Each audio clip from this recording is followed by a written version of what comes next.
Kei ngā tauira o te wānanga o te roa, tēnā koutou katoa. Me whai wāhi au ki te hunga ko riro ki tū o te pai o maumahara. Haere koutou ki te pōuriuri ki te pōtangotango. E moi.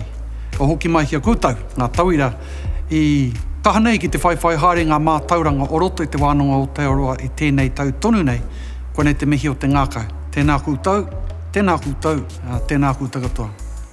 Firstly, I'd like to say thank you very much for your belief and commitment to Te Wānanga Aotearoa and the length of your study this year and indeed maybe some of the years that have gone past.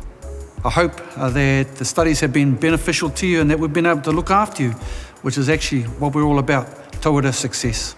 So as we close to the end of the year, all I want to say is have a very Merry Christmas, a Happy New Year, enjoy time with the whānau, enjoy time with partners, tamariki, mokopuna, those people that haven't had the pleasure of your company throughout your study, and to say I hope that the journey ahead is going to be fruitful from the study that you've gained from Te Wānanga Aotearoa. Ko tāku ko te kiatu, ngā mihi o te tau hau, tuatahi, engari, meri kirihimete ki tēnā o koutou. Me te kiatu mā te wāhi ngaro koutou e manaki e tiaki a ngā rā kei Aotearoa. Koe nei te kōrero, nohora mai.